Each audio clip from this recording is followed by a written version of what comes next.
Welcome to Paris Undressed on Paris Underground Radio. I'm Kate Kim Griffin, your host and the author of Paris Undressed, The Secrets of French Lingerie, a book that combines the practical, how to choose a bra and get the perfect fit, with the sublime, how to appreciate and wear lingerie as art. If you've ever wanted more from your bra, this podcast is for you. I know the challenges that can sometimes overshadow our experience with our bodies, which is why I'm so passionate about helping women develop a loving, caring, and sensual relationship with themselves through lingerie. Every week, we go behind the seams of the lingerie capital of the world to explore femininity and sensuality. And if you listen carefully, tuning in both to the conversation and the whispers of your body, you'll find joy, delight, and discover the layers of nuanced beauty underneath it all. My guest today is Danielle Barich, a brand and business consultant who dedicates her work and research to cultivating our sensory sensibilities. From developing rituals for private clients to building a marketing strategy to enhance customer experience for businesses, Danielle integrates a range of sensory tools and strategies to enrich our daily experience. Danielle and I met several years ago when she visited Paris and booked a lingerie tour with me. This connection became a friendship, and we recently collaborated to create a program called The Sensual Renewal as a way to awaken the senses through the art of well-being. Danielle now calls Paris home, and she joins me today to talk about, you guessed it, the senses and the sensuality of life, love, and lingerie. Welcome, Danielle, and thank you for joining me today. Thank you. This is so fun to be here. You are a business consultant and a creator and a storyteller and a designer. But before we get into all of that, just tell us, how did you get to Paris? Well, that's a long story, but I'll make it a little bit quick. So I've wanted to move here since I was a little girl. My mom tells me a story quite often that I was about 10 years old and I turned to her out of nowhere and said, "Mom, I'm going to move to Paris one day." And she didn't know where it came from because I'd never seen movies. Like Ratatouille didn't exist for a kid that age. And my family's French Canadian, but we never talked about France. So I don't know where it came from. But since then, I've just had this like soul-driven desire to move to Paris and live here. So when I was 22, I think, I took a month and came here to see like what it's all about. And maybe I should go visit this place I say I want to live in for my whole life. I loved it, thought I was going to move then. Career trajectory took me on some different paths back home in Toronto, where I'm from. And eventually in 2019, I lovingly separated from my ex-husband. And after that, realized, this is my chance. It had always been a bit of a regret when I was married that I didn't ever fulfill that dream. I didn't even try it or do it for a year.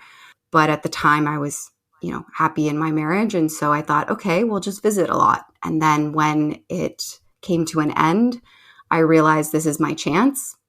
I don't want to regret this again. And before I meet anyone new in Canada or continue my life here, I need to go and do this. And so I booked a visa appointment 2 weeks later, and it was accepted 3 weeks after that. And I went to Paris to find an apartment in January 2020. And I was also there for a lingerie trade show because I was starting my brand. So found an apartment, met a few friends, and was planning to move in April after I finished a teaching contract at a university in Toronto. And then COVID happened. So I wasn't able to come in April 2020, and I anxiously waited back at home for the days the borders would open. I had to let go of the first apartment that I'd found. But in the end, it all worked out for the better. And my friend Jackie, who is also Canadian and lived in Paris, had an apartment, a beautiful apartment. And she was not going to go back for at least 6 months. So we worked it out. I rented it from her and I moved in August 2020. And I've been here ever since. Well, you moved during August 2020, which was still during the pandemic. So your plans to come to Paris and this lifelong dream, which actually sounds less like a dream and more like a necessity. Yeah. It was Paris had to happen. I feel like it was like one of those soul contracts they talk about. It was something that I was just meant to do. I think we all have environments, whether they're countries, cities, or just homes or towns that bring out the best in you, that you're maybe meant to be in, that you're meant to flourish in or align more with your values or the way you want to live. And I found that not even Paris specifically, but France in general and a lot of European culture just aligns a lot more with the way I wanted to live my life and what I'm interested in. And yeah, so I did come in the middle of a pandemic. I mean, August 2020 felt like a pause. I think we all thought it was over. France was open for a couple months, back to normal. We weren't wearing masks outside, and that lasted about 2 months. And then the second and third and fourth, I don't know how many waves there were now, happened. So yeah, people always say, oh, not the best year to move here. But I think it was kind of a pick your poison. Did I want to be locked in a house in Canada for a year or locked in an apartment in Paris where I could still go for walks and, be living my life? And so I chose here. And you had to leave everything in Canada and you completely transplanted yourself in Paris and defined your business model as well and work from Paris. Yeah. I mean, because I had known I wanted to move. So backtracking to my separation a little bit, my husband and I were super amicable, very friendly. We used one lawyer. It was probably like the world's nicest divorce. Well, you mentioned as you were describing that, and I loved how you expressed it. You said you lovingly separated. Yeah. And I thought that was just a beautiful way to describe something that sometimes doesn't get nice language around it. But it was a story between you two that worked, and then that story was over, but it was still lovingly. It was just a lovely way to express it. I think the storybooks tell you that love is enough.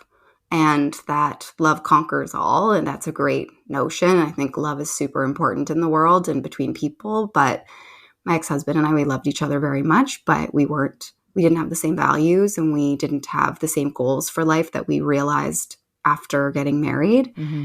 And so instead of making it dramatic, we just chose that we both wanted each other to be happy. That didn't mean there wasn't love there. And, we kept that goal at the forefront. Even that's something I remember telling a lawyer. I said, I know your goal is to protect me and to get the most out of this for me, and that's a lawyer's job. And I appreciate that. But my goal, and so was my ex-husband's, was how do we both become happier? So we just kept that at the forefront. So there was a lot of support. Loving each other enough to actually just let go and wish well, too. Yeah, exactly. So he really wished me well in Paris. Because of that, I didn't grab a lot of furniture and stuff. I was like, I'm moving across the world, so I don't need all these things. So it made kind of leaving everything behind this great story of, I packed 3 suitcases and moved to Paris because I didn't have a lot of stuff. I'd really also let go of the needs or like what I used for validation in my life in Canada and a lot of the furniture, realizing like how little that mattered to me. And so I really packed a few suitcases of my laptop and tech that I needed to work and my clothes and some books. And, I did go back this summer in 2021 I had 2 other suitcases of my books and some trinkets and things, which I think is like an interesting story in itself, what you bring with you across the world. But yeah, otherwise I really did leave everything else. What goes into those 20 kilos allowed on a suitcase? It's almost like running from a fire. What do you grab? What's the most important exactly. things to you that you're going to take with you and find a place somewhere else? Yeah. So I packed pretty minimal, and my business I'd started in just before 2019 kind of, but didn't really go all in. And then in January 2020 was when I really started consulting with small businesses. And because I knew already I was going to move to Paris, I set it up in a way that would allow that to be a very easy transition. I told myself, don't start a business that you need to be here because you're not going to be here. So pretty much all of my correspondence with clients, other than a few minimal appointments, and I was finishing a contract teaching at a university. So of course that was in person, but that was ending in April before I moved. And everything my business was set up was already online pre-COVID. So it was going to be a pretty easy transition. Pack my laptop, pack my mic and my notebooks, and off you go. And then so when the pandemic hit, that just even made it that much easier, because there was a little bit of pushback in the beginning with some clients wanting to meet in person, which is fine. But so I was a little worried, will I still be able to book the same number of clients when I am in Paris and when there's no option for me to meet with them in person if they live in Canada? And of course, if they lived in the US or different parts of Canada, I already couldn't. But then the pandemic hit, and that actually really helped my business because everyone moved online and that just became the norm. So there was no pushback, and now it's like just normal. So that made the transition for me to Paris super easy. And even the pandemic gave me a lot of time to heal back in Canada before moving here. I didn't realize how much more healing I needed to do before this big move. So, I'm not thankful for the pandemic because so many people have lost their lives, of course, and lost their livelihoods. But I try and see a silver lining in my story with it. And the first wave, at least, brought me a lot of things I needed. And so in your work as a brand consultant, you help women integrate the senses and use the lens of how our sensory experience can flow and integrate into life and business and brand marketing. So how do you do that? How does that work? Why are the senses so important and such a signature part of your consulting business? Yeah, they weren't always, to be honest. When I first started, I thought I had to be this very corporate businesswoman. And so I focused so much on numbers and very logistics, like still brand, because I believe that's really important. But there was always this very business side of me. And then I had this lingerie brand I was building that was this completely different side of myself. And I found myself just really loving the lingerie side. That was really me. But I'm also really no business, but I felt I'd split my personality almost in two. And the way I presented myself and my business were very, very different. And so one day just after COVID started, I decided, who says I have to be these two different people? Why can't I be taken seriously as a business coach and, talk about lingerie and talk about sensuality and talk about that? So I really pivoted my business then to working with only women and to incorporating a lot of like femininity and sensuality and senses and lingerie and confidence and all those things into being a business owner, because I just really saw how much better I was as a business owner when I invited all the parts of who I was in and stopped being afraid. And yeah, it's not going to be for everyone, but I can be this very feminine woman and still command a presence and still earn respect. And so that's how that kind of got absorbed into brand strategy and consulting. And the senses, sensuality, the definition of it is the pleasure of the senses. And as I explored what sensuality meant and I saw that like definition, that few words linked together, I thought, wow, isn't that interesting? And then I started journaling a lot of the moments that make me the most happy, or that I have the most joy, or that bring me the most awe and delight, a word used a lot in my life. What did that involve? And every time I realized it was a very sensual experience. It was an experience where, I was in Amalfi Coast and the view was insane, and the food you're eating, the best pasta of your life, and, you can smell lemons, and your hands are on a ceramic table, and there's just so much feeding you. And every memory or story I wrote down in my journal had those same consistencies with them.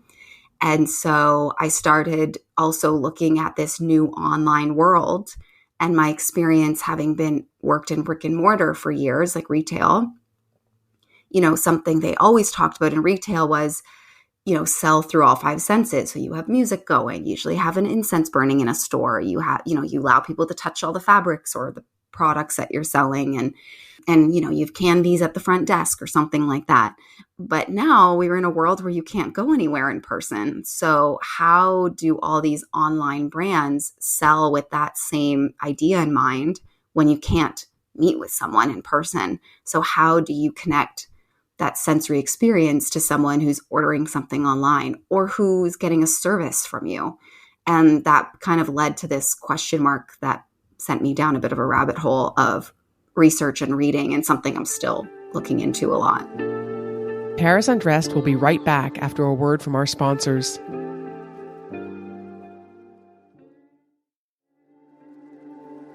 And now, back to Paris Undressed.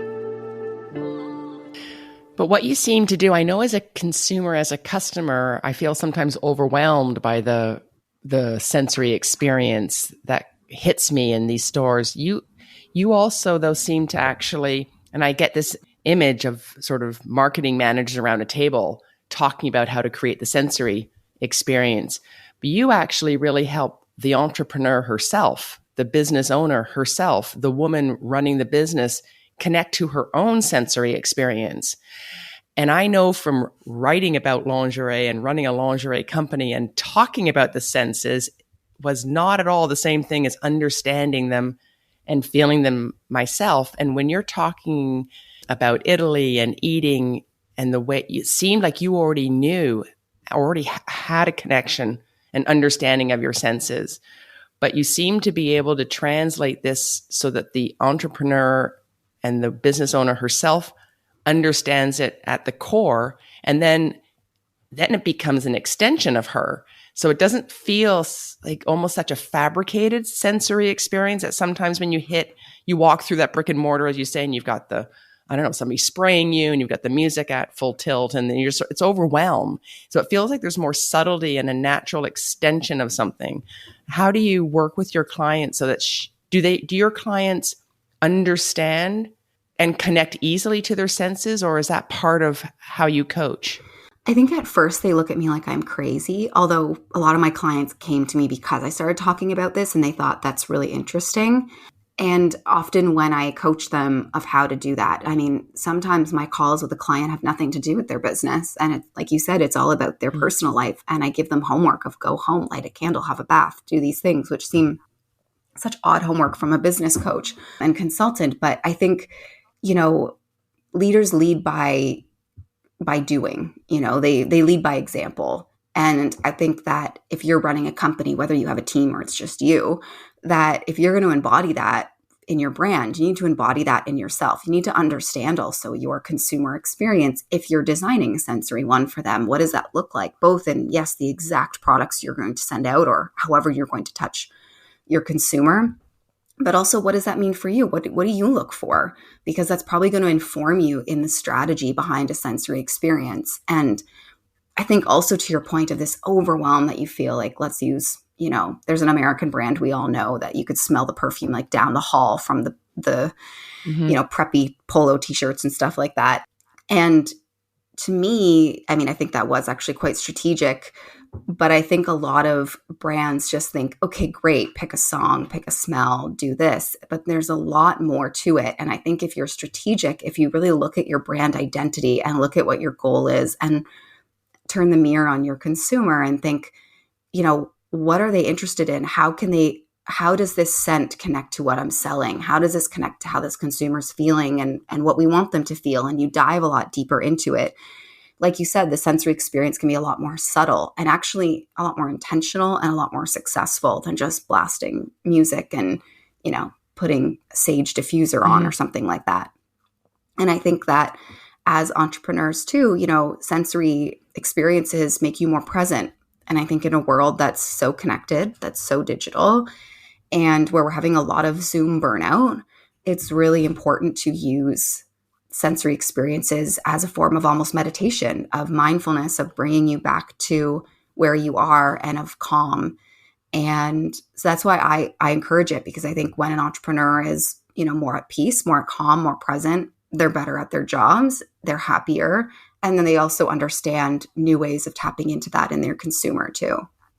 I'm thinking when you said about the scent coming down the hall from somewhere and the sensory experience, and the way I interpret it as a consumer was that the sense, somebody else's senses, it was a striving for. It was, if I use this candle, I will be more sensual, more romantic. It will make my home feel more homey, and I'll be a better mother, or I'll be a better something. And when you connect to your own senses, little by little, you begin to understand just exactly what you already have, and that what you have is the right sensory experience, that it's not about striving. And this connection to the present moment is the perfect chance, because you actually offer something called the 5 Senses Masterclass, which I would love that you talk about. But let's connect to the senses right now. So it's a way of dropping into our direct experience, as you say, and of being in the now. And as our listeners might not all know how to do that, I thought, just as I named some of the senses, as we're recording today, this is just Danielle and Kate in their regular day. How do you describe what happens? Show us, express to us how you feel and experience the sense. Okay? Yeah. And I'm just going to call out a couple of them. Smell. To me, smell, and I read actually 2 whole books on this, but it's a little invasive smell. You don't get a choice. You need to breathe. So scent is actually a sense that you don't have much control over, and that is consistent, whether it's subtle or strong.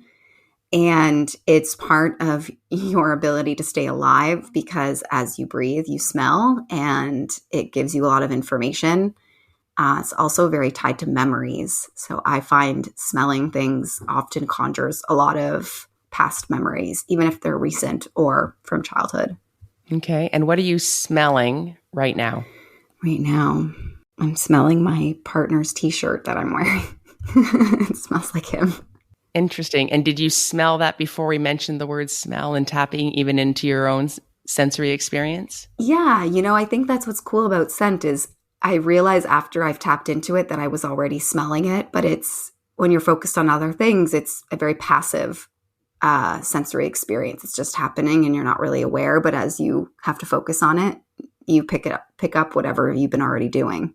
And smell, as you say, it's one of the senses that you have almost an immediate reaction to. It's either a positive reaction or a negative reaction. It's not really often neutral.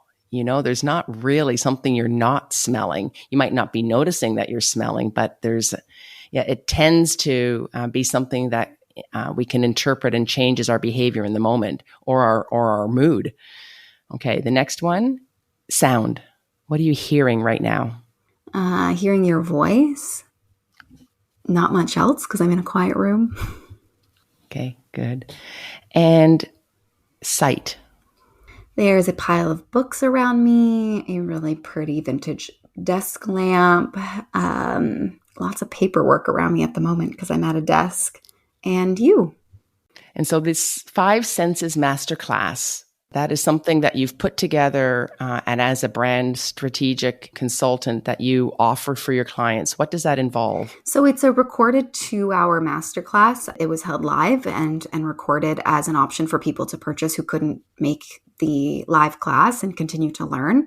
So it really does focus on brand and how do you incorporate the 5 senses into your business, into your product, into your brand, both of your service business or product business. So it talks a lot about understanding your consumer, creating more of a film-like story around your brand and your consumer's journey, and tapping into ways that you can, both with tools, software, gifts, fragrances, things like that. There's a bunch of ideas of how you can then take this story, take these words that you align with your brand, and how you turn that into scent or turn that into a visual expression, and how you then connect your consumer to your brand through all the 5 senses. So it's very digestible, 2-hour video class. And then there's a workbook that goes with it, as well as some other bonus resources that you get to help you kind of go through everything you learned on the masterclass.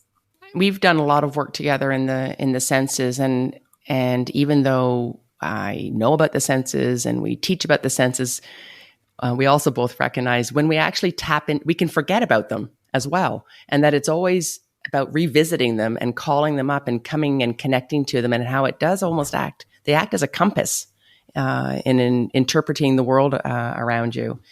Beauty. Emily Dickinson said, "Beauty is not caused; it is." So, what does beauty mean to you? Well, I think there's always that also saying that beauty is in the eyes of the beholder. So, what I might find beautiful or beauty is maybe different to someone else. But I think more than just aesthetic, Haussmann buildings are very beautiful to me, but that's very much an aesthetic. To me, I think there's an atmosphere. Someone's very beautiful, who's very confident, who's very authentic. And I think actually that's a word that I align with beauty a lot, is authentic. And I think, I've been designing my little Paris apartment these last couple months, and Athena Calderon, who's a designer I love, I bought her book, and her book said, don't add something to your home unless you like can't live without it. And I think a lot of us, even we go through our home design and we think, oh, I'm just going to, go to this Pinterest board and do this. And I'm just going to buy this couch because everyone has it, or I saw it here. But, what makes the most beautiful rooms in the world so beautiful, and why they're in books, and why these homeowners of these incredible homes, why they look so good, is not that this person necessarily knew so much about interior design or perfectly placed everything. It's that they chose everything in their home because they had to have it, because they loved it, because it was authentic to who they were and what they liked. And then together, even though you would think it's this mix match of objects or this shouldn't work together, it just does. And I think it's the same thing with fashion. You see that woman or man walking down the street in an outfit and you think, I wish I could pull that off. I would never be able to pull that off. And they look so good, but maybe it's not something you would ever wear. And I think the reason you're drawn to them or you find it beautiful is that it emanates authenticity of who they are, and that it was really a choice from joy and pleasure and expression. And I think that's the most beautiful thing, whether in architecture, interior design, in fashion, in people, in food. I think when you find things that are authentic and chosen or made from pure joy and passion and delight, that those are the most beautiful things. Yes, and you can't do that unless you're connected to the senses. It doesn't make any sense. It comes from nowhere. It brings us to a wonderful subject that I love, and that's about the subject of identity, which is, as we all of us who have traveled to France and living in Paris as not being a place where we've born, that comes into play in our language.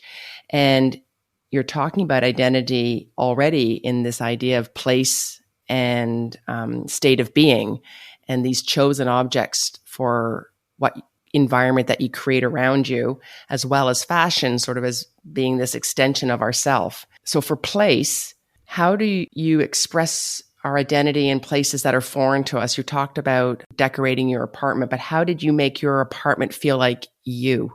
It's still a work in progress, but I mean, I think I talk about this a lot in my other programs or with clients is, your home also should be a very sensory experience. And it's such a great place because you have a kitchen where you eat food or you taste things, and you have scents and candles or your perfume or cleaning products, whatever, the old wood floors in your apartment. You have textures on all your furniture, and you have choice to put all that in. You often play music at home. There's, just so much that your home provides. And I think a lot of people don't think of it that way. They just kind of slap things together. But if you actually choose pieces based on how this feels so good, or I love how this looks, or I want to eat this today, or I love this music today, or having special playlists that just make you feel really good, I think you can create something that really feels aligned with you. So with my apartment, it's been, what I've stopped doing is asking why I like something and just trusting that I like it. And it doesn't have to have a reason. And I stopped thinking, but does this go? But would this go with this? And instead being like, but I like it, so it does go. And I think that's what actually has made all these pieces in my home feel so connected, is they shouldn't have been connected, but they are because I just love them.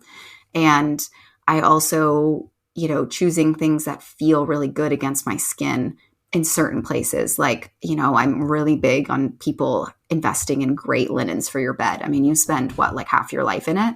So, I have 100% linen sheets, or maybe not 100%, but they're really nice, and soft pillows. And my couch is, very textured, and there's a lot of marble surfaces. So there's contrast between cold and cozy, and blankets, and a lot of wood in my home, and I have linen curtains. So there's just a lot of texture that feels really good when I touch it or experience it. And it's also all pieces that I just had to have. I just loved. Paris Undressed will be right back after a word from our sponsors.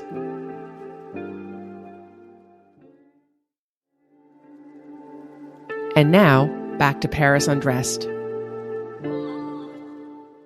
And that extends to a passion that we both have for lingerie, that sensory experience next to the skin. Can you tell us about your lingerie drawer? Yeah, absolutely. And before that, perhaps even just let's start with your first bra. My first bra. Well, I have a fairly small chest, which I'm totally happy with.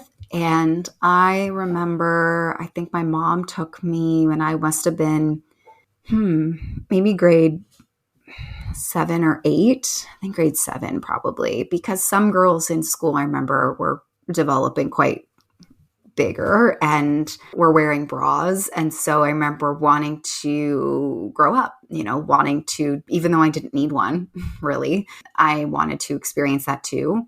And so my mom was actually always quite into lingerie. My mom's like, I mean, she loves clothes more now, but she never really shopped for herself or was super into fashion. But lingerie was always something that I remember going to higher end stores and she would buy for herself. And so when I asked her, she said, sure. And at the time, La Senza Girl, which was like a young teen lingerie, but also clothing store, that's where we went. Because I think we'd gone to a department store in their bra section. And my mom was like, it was all like beige nursing bra looking bras, which for a 12-year-old didn't either fit or suit me at all. So La Senza Girl was fun because there was colors and little prints on things, and it was, more age appropriate. And so I don't remember exactly what the first bra, but I remember my favorite bra when I was in grade 7 or 8. So it must have been one of the first ones I bought was a like canary yellow. It was like silk or something. It wasn't actually silk, but polyester version of silk or something. And I think it had a little bit of push up in it because I really wanted my boobs to be bigger when I was 13 and other girls had bigger boobs than I did.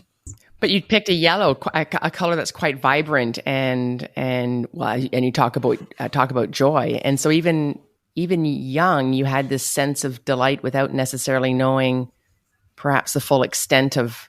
You just gravitated towards something that was joyful, even in the underclothes. Yeah, I mean, I think that was just the beginning of. I think lingerie is also a journey to figure out what your style is, and that it is its own style experience. It's different from your clothing. I don't remember. Yeah, I don't think there was a reason I loved it other than I loved it, and I wore that bra until its end of days. But it's funny, I would never buy a yellow bra now. It's not my taste anymore. But I think at 12, it made me happy. It was fun, or I just liked it. Okay. And what bras have made their way from Canada to France, or has your lingerie changed having lived in Paris? I mean, I would say that it had already started to change in Toronto because I did the lingerie tour with you. It would have been in 2017 or 2016, something like that. And so I had gone home and been very analytical of my lingerie drawer of looking like, what do I actually have in here? And so I'd invested in a few more pieces after that, but I found the selection in Canada was very limited. And so I'd kind of not invested too much because I thought, well, next time I'm in Paris, I'll buy more. And so that's kind of what happened is when I moved, I think the first week I went to the Bon Marché or Galeries Lafayette, one of the department store lingerie sections, and I dropped a lot of money on lingerie and got some like really beautiful pieces. And I think that was also this kind of symbol of, new me, new place. I'm really tapping into this side of myself now. And so the piece I bought went to Agent Provocateur, and I bought a black lace bodysuit, which I love. And I worn it with jeans and a blazer over top and put cups in so it's not see-through. Or I wear it under dresses or just for myself. And it's a piece I feel really beautiful in, and it's a bit different. I bought a few other pieces, and I'd say those are the highlights of my lingerie drawer, but I still have some bralettes that definitely are ready to be retired. I've been on the hunt for a bralette that I love as much, and I can't find one. So they have not gone into retirement yet because I have not found a replacement I love quite as much. Okay. And what about the matching panties or not panties? Is that something you've adopted or not something that in terms of style is important for you? Yeah, I prefer. I like the symmetry of it. I think it just looks a little more elegant, at least in my taste. So I have a lot of black. Black is kind of my go-to. And I have a lot of lace black thongs, and I have a lot of lace black bralettes or mesh bralettes and bras as well. And then also have, pairs of blush pink and nude. And a red set that I really love. And then, yeah, I have a few panties that don't match anything that, I think I picked up like hanky panky and just chose a bunch of colors and also some skin tone ones for if I'm wearing something white and don't want my underwear to show. But mostly matching is what I prefer to try and find, even if it's not from the same brand. Mostly for me, it's color and fabric choice that feels very put together to me. Right. There's a selection process that goes into the top and the bottom, and your passion or your interest in lingerie is developed into you're in the process of creating a lingerie brand. Can you tell us about that? Yeah, well, I mean, I think that's actually the real reason my lingerie drawer is not at where I would like it, because I keep telling myself, I don't want to buy someone else's. I just want to own mine. So I'm, waiting forever for this to progress into what I want it to be. So yeah, my brand is called Sunday, and it's still very in the beginning. It's been a 2-year process with many stops and goes because of travel, COVID, life. But I have just chosen the lace, which is exciting. And I'm trying to find this final tool for the pieces. And then I'll be going into prototypes. So I'm still developing a lot of the exact, story and concept behind the pieces and what they're going to mean. So I'll come back to you when I have that worked out. And this year in Paris has really changed it. I came to Paris and I had what the brand was about and designs done and ready for the next step. But living here, actually, I realized I needed to pause and erase half of what I did, because I learned so much when I lived in Paris about myself, about what I wanted to do, about what women were looking for, about, how I wanted my pieces to interact in someone's life. And I think that's a really big piece I talk to my clients about, but also I think is really important with lingerie is it's not just this absent-minded choice. It has a lot of, it touches the most intimate parts of your body, but it also, interacts in your day and in your life in such an interesting way, from sexy or being intimate with someone and wanting to wear lingerie for that purpose, all the way down to you don't have to wear underwear, but most people do in the morning when you go off to work. And, you wear certain colors or certain things with dresses and certain things with denim maybe. And you make a lot of choices for your day about your underwear that are going to inform your comfort, your confidence that day, what you're doing in that day or evening. And so I think seeing how much more of a role it played in women's lives really made me go back to the drawing board of, what role do I want my pieces to play in a woman's life? When is she wearing these? Why should she buy my pieces and not someone else's? And so that's really why the brand feels a little bit blank in its mission at the moment. I know my overarching ones, but really getting clear on that. And it's something I realize that I need to get into the prototype phase to work through that final detail while seeing things come together and making changes. So it's been an exciting process, but I'll have more on that soon. Yeah, but I think that's part of the entire process of coming. It's part of the creative process of figuring out what is this supposed to be. And you had the initial idea that you wanted to do it. And then I'm thinking about past projects in myself as well. It doesn't necessarily turn out to be what it is. And I know even from starting a lingerie company, the number of people who said, oh, well, what did your market research show you? And it's like, I didn't do any market research. I just set up the company and went and learned along the way. So, and it's the same with writing, from doing the outline and the writing, it's only once I've written did I actually know what I wanted to say. So while you're figuring all of this out, sounds like a completely natural, organic process of, well, what is this brand supposed to be? What am I actually in the process of creating? Has the creative process of designing your own lingerie brand changed your perception of lingerie and what it means to you? Yeah, I think I really looked at the role it plays in my life. I mean, I've never been someone really who goes to my lingerie drawer that absent-mindedly. So I think I already had a lot of intention in my choices. I don't blindly choose. I have an intention behind my choices every day. And I actually really enjoy that part of getting ready because I feel really confident in that stage of getting dressed. But I think I also realized the role it had throughout my day. So whether comfort or how much better I felt or didn't feel. And then, yeah, I think it was always a two-way street. I think my lingerie experience informed the business, and then the business reinforms my experience as I learn more. So a lot of it is the intention and when we wear it, why we wear it. And I have done some market research with women as well in asking, what the role lingerie has in their life. And I've learned a lot from that too, in finding similarities, some differences. And also, as I've designed pieces thinking, I think this is what a woman would want, I've gone out and tried to find something similar to think, do I like this style? Like, I've never seen it before, but so do I like it? And sometimes I've realized, oh yeah, I don't like this. And whether that's just my personal taste and I should still design it for someone else, or is it that this actually, like, no one actually buys lingerie that looks like this. So that's been really interesting. I think as consumers, sometimes we go and we don't actually go with the intention of buying something that we know we want. We're going and selecting from what's being offered.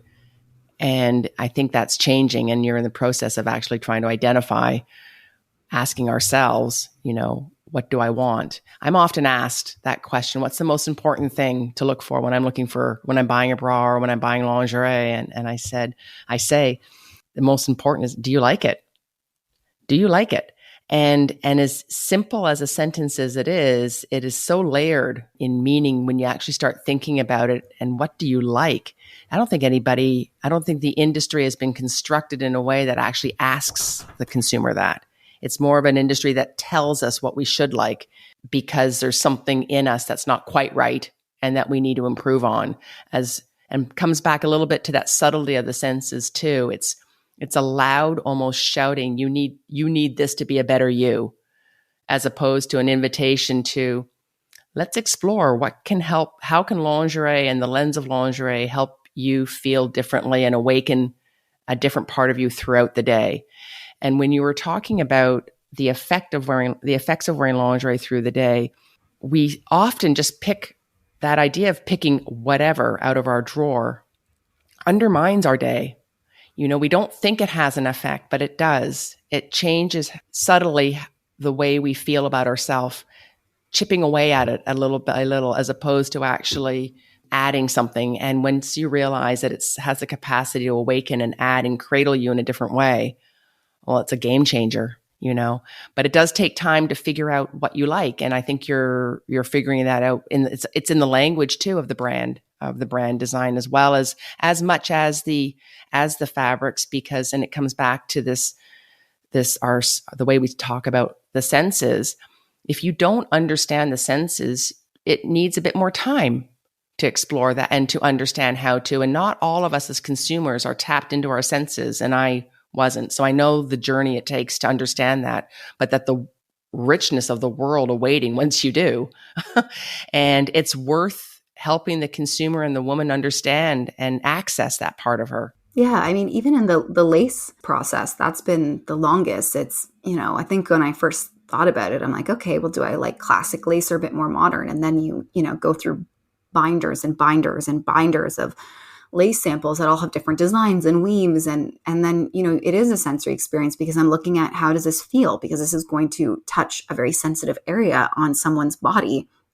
Does it feel comfortable? If it doesn't, does it need a lining then? If I love this pattern enough, then does it need a lining so that it feels comfortable and soft while still looking beautiful? And I think that's something that anyone listening, if they're going to go out and, do some lingerie shopping after this podcast, is, really pay attention to the lace patterns, because I think a lot of women will look at something and say, I like that, or I don't like that, but they don't know why. And often when it's a lace piece, it has something to do with like the flower stitching. Is it, is this sticking out a bit? Is there more space in the weave or in the mesh? Is it a really tight floral design, or is there no flowers at all, or things like that? And starting to actually like put words or thoughts to your desires or what you think is beautiful. And also, you always taught me to feel in a very passive way. Is this actually comfortable? Because, we've all done that where this looks great and you take it home and it just ends up being the scratchiest, itchiest thing you've ever worn and you never wear it. And so I think that's really this blend of, visual beauty, but also touch, that I'm trying to find this perfect blend for my pieces. And then the other sensory experiences I can add on top of that in other ways and in the brand story and in packaging and in other brand touch points than the pieces. But those two senses are such a big part of lingerie. Paris Undressed will be right back after a word from our sponsors.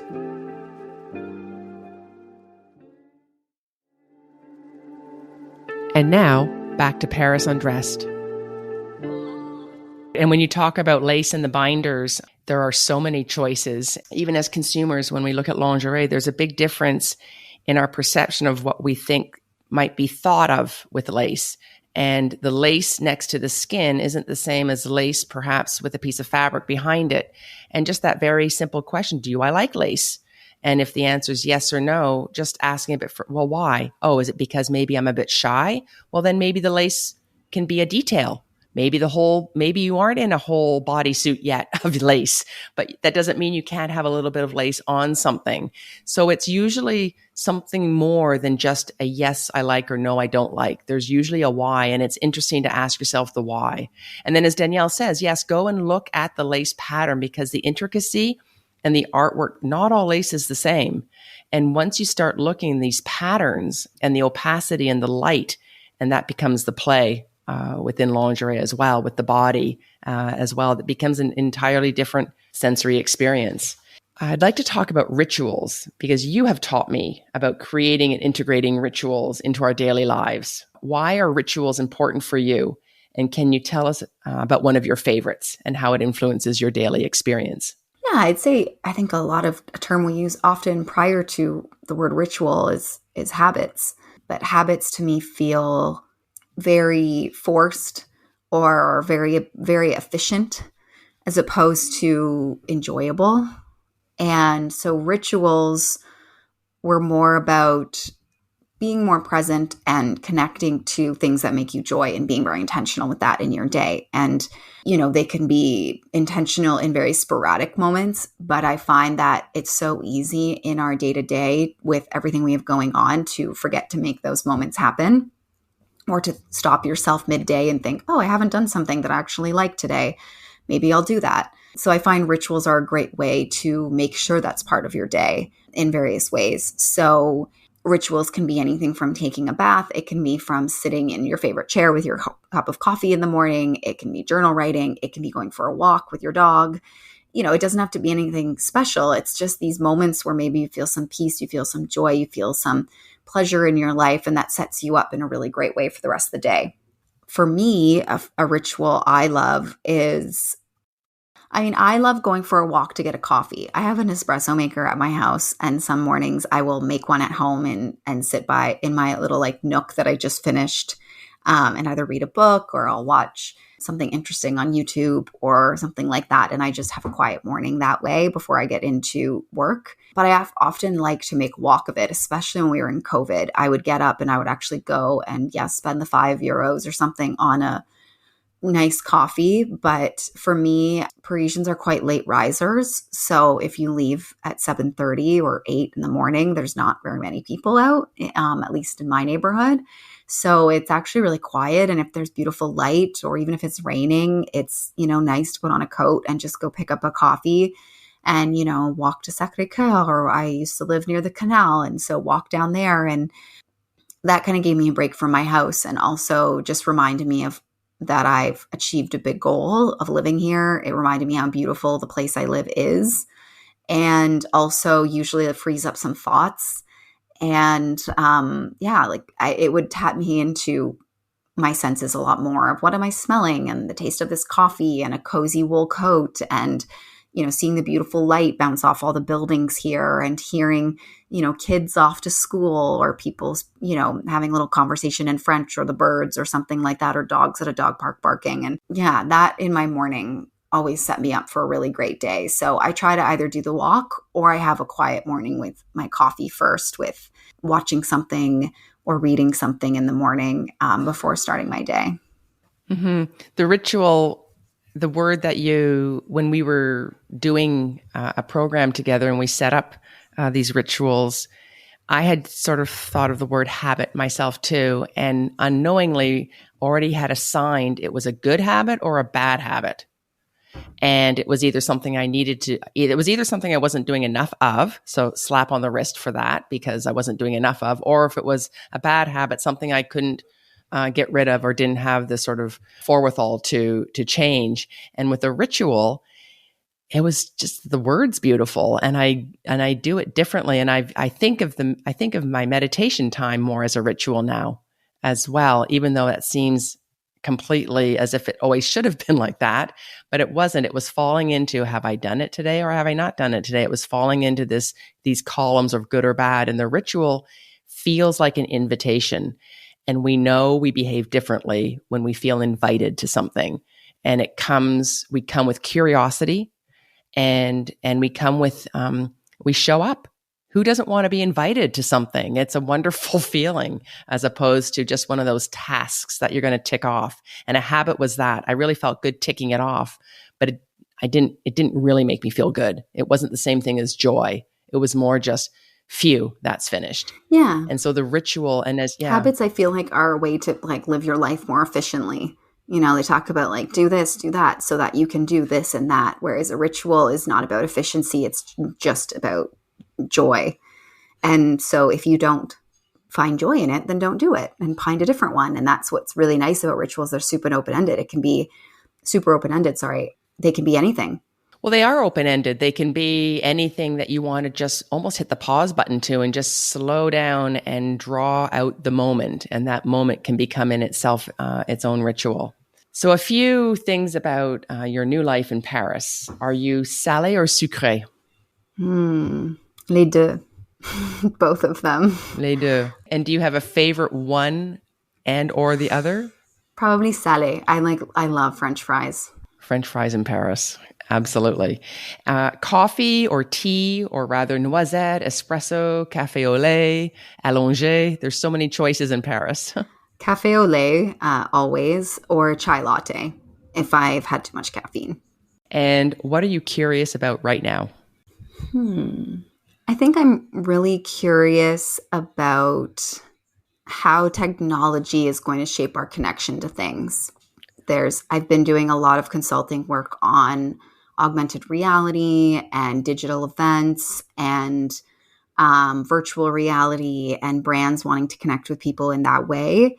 And I find it really interesting where this world's going to go with that. And is that going to enhance some of these sensory experiences and offer them in new ways? Is it going to take us away from like the good old fashioned, just going for a walk or going into a store? So that's something I'm very curious about right now. And how we end up living our lives as a result. Yeah. And I'm also curious of how much people are going to jump on board and adopt it and how much people are going to stay the same. You know, e-commerce grew a lot because of COVID, but people there's still a greater percentage of people who like shopping in stores. So when these things become available, is it going to eliminate people from wanting to experience these things in real life? Is it going to push people even more wanting to experience? Is it going to stay the same? And this is just an additional avenue. I'm really interested of how that's going to impact people. Or is shopping at all even going to be an experience? If we can buy online, can we actually go and do other sensory experiences? Because what was shopping anyway? Was it really an activity that we needed to dedicate so much time to, as opposed to perhaps creating different experiences as a result? So I think what I'm thinking about when you say that as well, I've now got choices because digital's here as well. So while there is a screen, it can perhaps replace something that I didn't particularly enjoy to begin with, and I can go off and do something else that is a sensory experience that I might want to do, as opposed to giving my time to go and do something that I don't need to spend so much time doing. Yeah, I mean, I actually see it going the other way in a lot of brands too, is that the next generation of consumers, who are a bit younger than I am, they're demanding experience in their shopping experience. I mean, as long as we have self-identity and expression, we will always have shopping because it is a way we signify status, we signal our values, we signal who we are, whether that's in a purse, a shirt, a book, any of those things. Whether your messages pop up blue or green on your phone says a lot about you. And so I think what consumers are demanding, though, is like you said, is like, if I'm going to spend my time, in your store or buying your products, I want to be entertained. I want this to be a full sensory experience. And brands are jumping on board. So I think that it's, there's always going to be those people who already know they want to buy it and then go and have this great experience. And there's going to be people who just want to go into these stores or buy these brands for the experience and pick something up so that they can have gone there and done that. And because there's this, whole notion of our digital identity versus our real identity too. A lot of it is, take a picture, it didn't happen. So wanting to go to these retail locations to take a photo that you were there because they have a great selfie area or something like that is also a big part of consumer behavior now. And it's a really interesting road because the pandemic threw such a wrench in the consumer world, and technology is just advancing so fast that I think it's always something I'm very curious about, especially as I'm starting a lingerie brand. I have to have my finger on that pulse, and part of the creative process is also figuring out where I sit in that world, where I want to, where my values are, how I want to connect with the women that will buy these pieces. Where are the women that will buy these pieces? What are they consuming already? Where do I need to meet them? And I think that's something that a lot of companies should be curious about right now and should be looking into if they aren't already. Lovely. You just wrapped up curious and curating an experience for all of us as an invitation for our lives. Thank you, Danielle, for joining us today. Thank you. This is great. Thank you, Danielle, for joining us today. My body's tingling. It's really quite incredible how alive you feel by simply tuning into the power of your senses. To learn more about Danielle's work, visit her website, daniellebarich.com. That's DanielleBarich.com. Or follow her on Instagram at Danielle Barich, DanielleBarich. And thank you, merci, for listening to Paris Undressed. Paris Undressed is produced by Paris Underground Radio. For more on this show and shows like it, please go to parisundergroundradio.com.